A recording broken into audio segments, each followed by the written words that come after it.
everyone. So for the past few days we've been covering stuff that we've been reviewing actually. So we've been covering polynomial operations like combining like terms, multiplying polynomials, dividing polynomials, distributive property.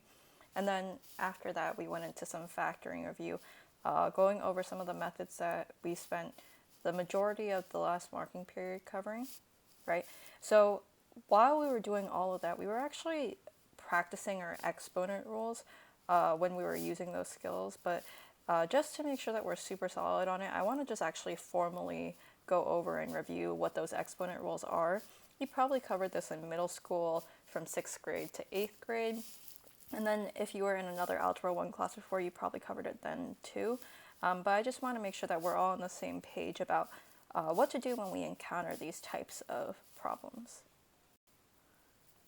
So before we even get started, right, I want to make sure that we're super clear on the parts of an exponent, right? So whenever we have this base over here, right, this larger term that's being raised to an exponent, right, we call this larger term our base, right? And then this exponent is this smaller term on top. And this exponent is really special because it tells us how many times, how many times our base is multiplied.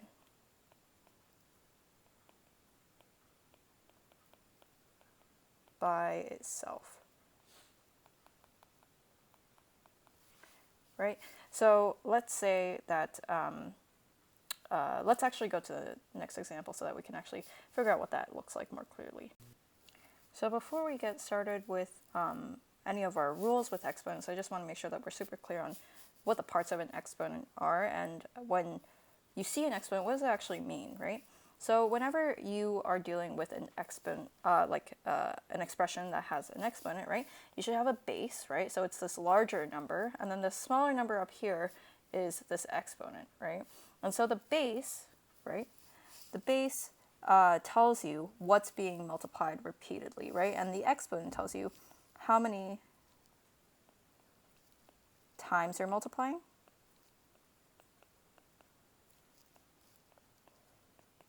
And then the base tells you what exactly you're multiplying. What are you multiplying?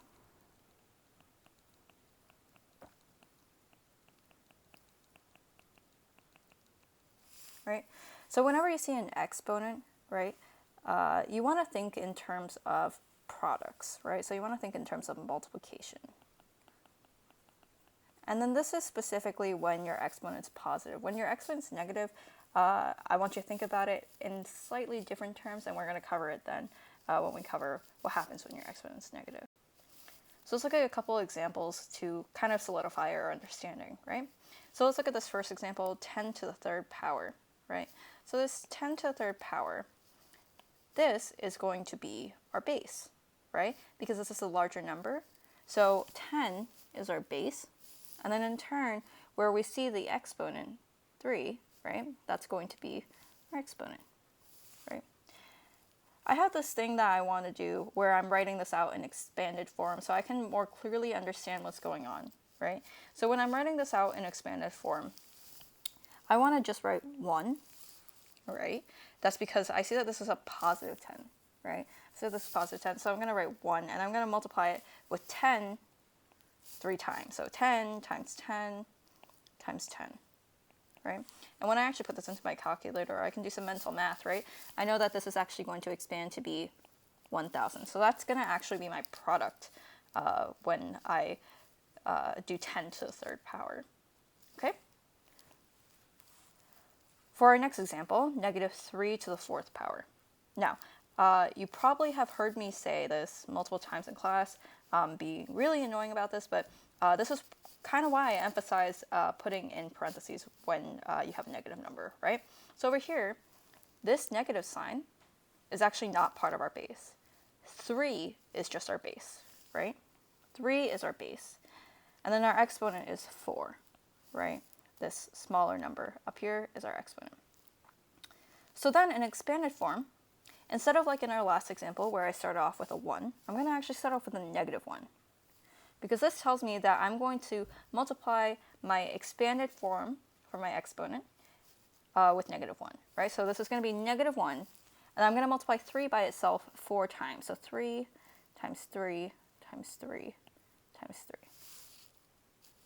right? And so when I multiply that out, right, I have -81. So this is why sometimes when you're in your calculator, right, and if you come across the wrong answer whenever we've been substituting our x values into our quadratics, right, and you end up saying, oh my gosh, why am I not getting the right answer? I substituted in my value correctly. If you had a minus sign in there, right, or a negative sign in there, and you didn't put that parentheses before you added your exponent, right, you were going to end up with a negative value when you should have had a positive value, right? So this is why it's so important to actually add parentheses. Right? And our next example, -3 to the 4th power, right? Our base this time actually is -3, right? So this base is -3. And we know that it's -3 because we have these parentheses over here, right? These parentheses tell us very clearly that our base is going to be -3, right? And so this coefficient in front of my base would then be 1. So when I'm actually expanding that out, I'm going to be multiplying it with +1. My exponent is still 4. And I'm going to be multiplying -3 by itself 4 times. So -3 times -3 times -3 times -3. Okay. So I have 2 negatives being multiplied together. So this is going to end up being a positive. And then 2 negatives being multiplied together. That's going to be a positive. Positive times a positive. My final answer should end up being positive. And so this is going to be positive 81. Okay? So when we have negative exponents, right, we want to think about it actually a little bit differently, okay? So over here, when we look at this example, 2 to the 4th power, this has a base of 2, right? This base is 2 and our exponent's 4. So it's telling us that we're going to multiply 2 by itself 4 times. So let's actually write that out. 2 times 2 times 2 times 2. Okay, and when we do that, I get positive 16. Now, let's say that we have this negative exponent over here, right? So if we had a positive exponent here and it was telling us to multiply, right? Whenever we have this exponent, we want to think about it in terms of multiplication. It seems like I'm doing the opposite of multiplication right now. So instead of multiplying 2 by itself 4 times, I'm going to divide 2 by itself 4 times. I'm going to think about it as the opposite of multiplication whenever I see a negative exponent.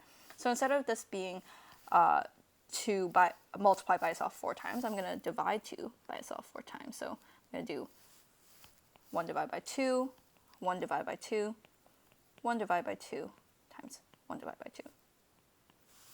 And then this ends up being 1 over 16, right? A common rule, right? So whenever you're dealing with negative exponents, you want to just turn it into a fraction, right? Now, if you already have a negative exponent in your denominator of a fraction, right, we're going to go over how we can actually address that. But generally, you can just, turn it into the reciprocal or turn it into a fraction. So you can turn it into the reciprocal in order to change out those negative exponents. So let's look at a few examples, right? So if I have 5 to the -2, right, this is the same as dividing 5 by itself twice. So I have 1 over 5 times 1 over 5. That's going to give me 1 over 25. Now in my second example, I have a negative exponent, but it's in my denominator this time, right? So I'm going to treat it just dealing with the denominator first, right? So I didn't do anything to the numerator, 5 over, right? And I have this z to the -3rd power, right? And I know that when I have a negative, I'm going to be dividing that instead, right? So whenever I have a negative exponent, I'm just dividing it. So instead of writing z to the -3rd power, in order to rewrite it with a positive exponent, I write it as 1 over z to the 3rd power. So I'm just going to bring that back in that denominator. Okay, so I see that I'm dividing by a fraction, right? Whenever I'm dividing by a fraction, you might have learned this as keep, change, flip, right? But it's multiplying by the reciprocal. So instead of dividing by a fraction, I'm going to do 5, change this division to multiplication, so change that, and then flip this fraction into its reciprocal, so z to the third over 1. And when I do that, this is really just 5z to the third power. Now over here, I see that I have a power in my denominator, right? So whenever I have a power in my denominator, I know that I was probably dividing out that term, right? So instead of writing this as a fraction, I could write it with a negative exponent as a to the negative 7 instead. Right? So you want to look out for fractions when you have negative exponents, right? So look out for fractions.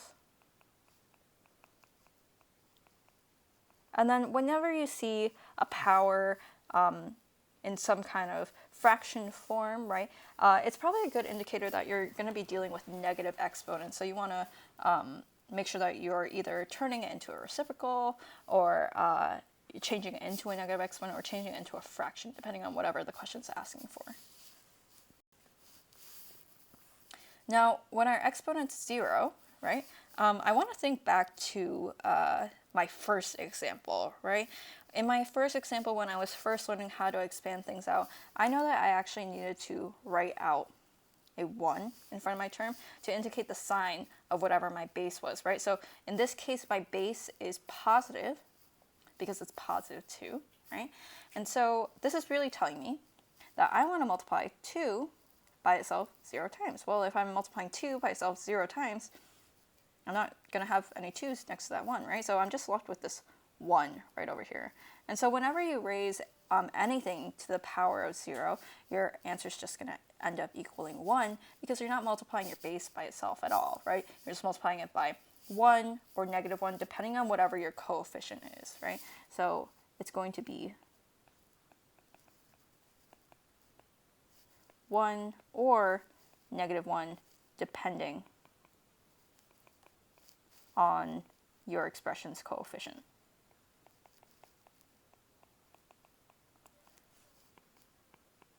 So if I were, and I probably should have added this example before, but now that I think about it, right, now that I have 2 to the 0 power, negative 2 to the 0 power, right, my coefficient in this case was negative 1, right?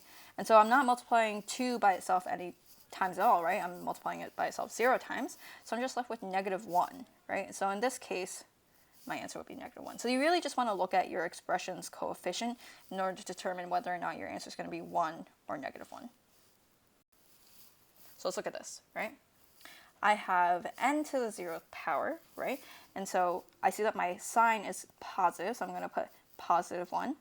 And I'm not multiplying n by itself at all, so my answer is just going to be 1.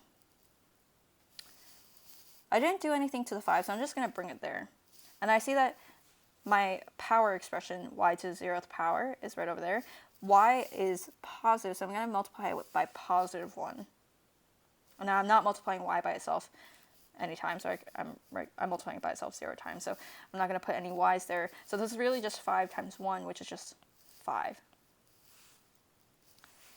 Over here, I have a to the 0th power. It looks like a is positive, so my a to the 0th power is going to simplify to just 1. My b to the 0th power is also positive, so I'm going to just simplify to 1. So I'm really just adding 1 plus 1, which is just 2, right? So pretty simple for whenever you have an exponent of 0. You want to think about the sign, then it's either going to be 1 or negative 1, and then you look at the entire expression in total and see if you're multiplying it with anything else or adding it with anything else. Now let's go over product law, right? So product law is most helpful when you don't really want to do all the expansion, right? Because especially when you have a high exponent, a high power, right? Expanding can actually take a pretty long time. But it is derived from just the basic definition of what an exponent is, where you're doing repeated multiplication, right? So if we're just looking at this first part of our expression, x to the 5th power, right? If I were to actually break that down, this is telling me that I'm multiplying x by itself 5 times. So I'm actually going to write that out as an expansion. So x times x times x times x times x. Okay. That is my x to the 5th. Okay? And now if I'm looking at x to the third power, right, this is telling me I'm multiplying x by itself 3 times. So I'm going to write that out. I'm going to expand that. So I have x times x times x. Okay, this is x to the third. Now, if I'm counting up all my x's, right, I see that I'm multiplying x by itself 1, 2, 3, 4, 5, 6, 7, 8 times. So I can actually rewrite this in simplified terms as x to the 8th power, just going back to that definition of what a power is, right? I see that I'm multiplying x repeatedly by itself 8 times, so I can change that to just x to the 8th power. Now, a shortcut to this would just be to add these two exponents together, right? We see that if we just add these exponents together, 5 and 3, we would get the same exact answer, right? And so whenever you're dealing with a product of two powers, right, a product of something that's being raised to an exponent times something that's being raised to the same exponent, as long as they have the same base, right, and notice how we have the same base x and x over here, right, we can just add those exponents, right? So product law tells us we can add the exponents of same base powers, right? If there are different base powers, we can't really combine the exponents. Think about it back to our concept of combining like terms, right? We only want to combine whatever has the same base. So let's go through an example together, right? If I'm just using my shortcut that I realized where I can just add those exponents, I have x to the 9 plus negative 7. 9 plus negative 7 is actually the same as 9 minus 7, so this is actually x squared. If I were to write this out in expanded form just to see what that would look like, right, I'm first going to write x to the 9th first, right, and x to the 9th is multiplying x by itself 9 times, right, so x times x times x times x times x times x times x times x times x, right, that's x to the 9th power. And then I'm multiplying it by x to the negative 7th power. And remember that whenever you have a negative exponent, that's like dividing, right? That's like dividing x to the 7th power. So I'm actually going to divide x to the 9th power by x to the 7th power. So x times x times x times x times x times x times x. And it looks like we can actually cancel out several of these x's, right? So I'm going to cancel out an x here, here, here, here, here, here, and here. And what I'm really left with are just these two x's, right? Which is where I got this x squared from. So we can still expand this out in order to help us find out what the final product is going to be, right? But then because we have this shortcut, we don't actually have to do all that extra work. Let's come up with another example, right? So once again, we're multiplying two products together, right? So we have the power over here, 2x to the third power, and then 2x to the squared. So let's try this out. I am first going to multiply these two, right? I'm first going to multiply x to the third and x squared. So if I do that, I have x to the third times x squared. I'm going to add those exponents together, as my shortcut says I can do, because I have the same base x. And so my new exponent is going to be 5. Now, I haven't even dealt with these coefficients yet, right? I have 2 and 2 over here. But I'm seeing that I just have to multiply these, right, based on that product sign. And so I'm just going to multiply 2 and 2 together. And so I'm going to get 2 times 2, which is 4. And then I'm just going to bring over the variables with the powers that I simplified. Right? So don't forget to also multiply whatever coefficients you may have in addition to using your product law. So we just went over product law. We're going to go over one more example, or one more law of exponents, which is called power of a power, right? And so this really means when we're taking a power, like y to the fourth, and raising it to another exponent, right? And so if we were to think about this in expanded terms, if we were to expand this out, this is saying that I want to multiply y to the fourth by itself 3 times. So I'm going to multiply y to the fourth times y to the fourth times y to the fourth, right? I just multiply y to the fourth by itself 3 times. If I'm going to further expand this out, right, I know that y to the fourth is really multiplying y by itself 4 times. So it's y times y times y times y. And then the same thing for the other terms in our product. So y times y times y times y. And then y times y times y times y. If I'm going to count up all the y's that I just multiplied by itself, right? So it's 1, 2, 3, 4, 5, 6, 7, 8, 9, 10, 11, 12. My new exponent for y should be 12. Right, and so that was a lot of y's I actually had to write out in order to fully expand this. So a shortcut to this is actually just multiplying our exponents together, right? So if I just did y to the 4 times 3, I would get the exact same answer, y to the 12, right? So whenever I'm taking the power of a power, I want to multiply my exponents.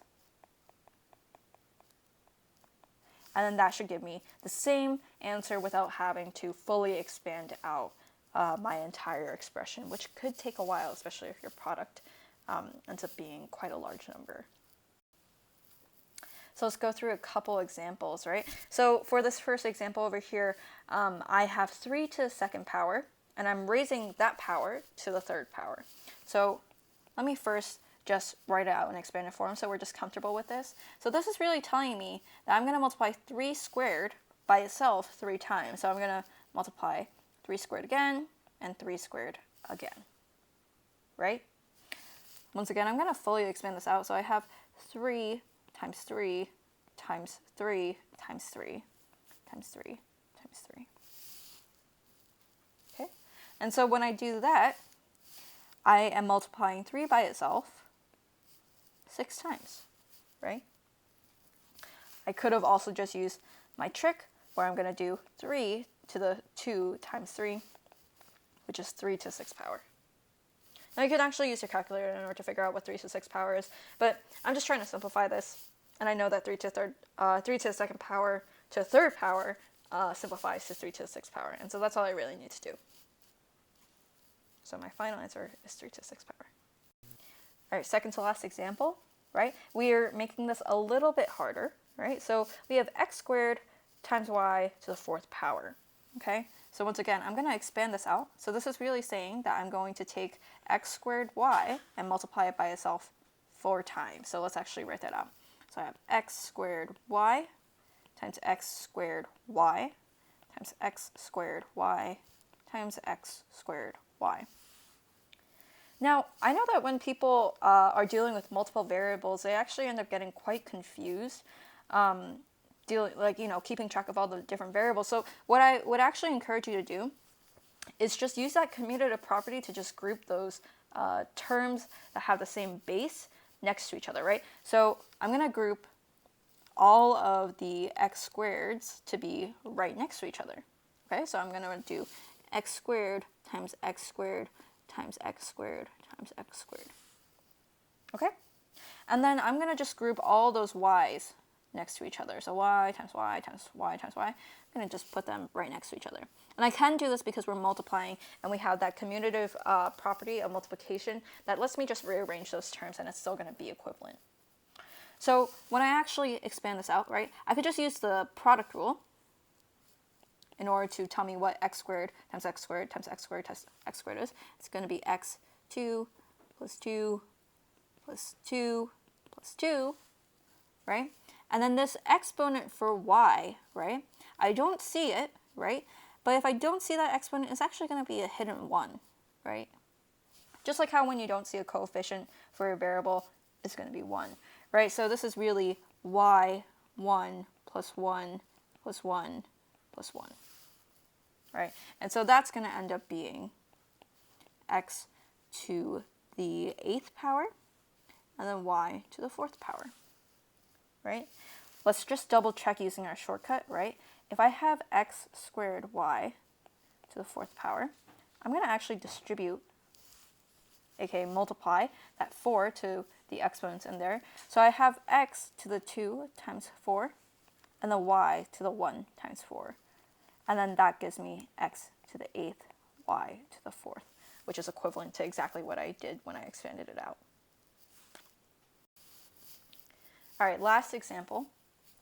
This one's a little bit harder, right? Because it also deals with coefficients, negative exponents, multiple variables. Let's try it out. So I have 4x to the fourth times y to the negative 4 to the third power. So if I were to expand this out, right, this would be multiplying 4x to the fourth power y to the negative fourth power times 4x to the fourth power y to the negative fourth power, and then 4x to the fourth power y to the negative fourth power. Right, multiplying that expression 3 times over.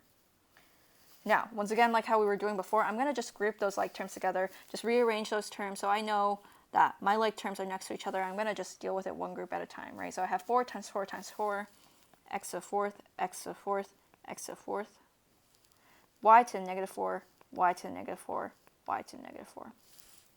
Okay, so I'm going to just first deal with this first group, 4 times 4 times 4, right? When I do 4 times 4 times 4, oops, let me just change that color. When I do 4 times 4 times 4, I end up having 64. I'm going to address this next group over here, which is x to the fourth, x to the fourth, x to the fourth, right? Using my product rule, I know that I can just add those exponents together. So I'm doing 4 plus 4 plus 4.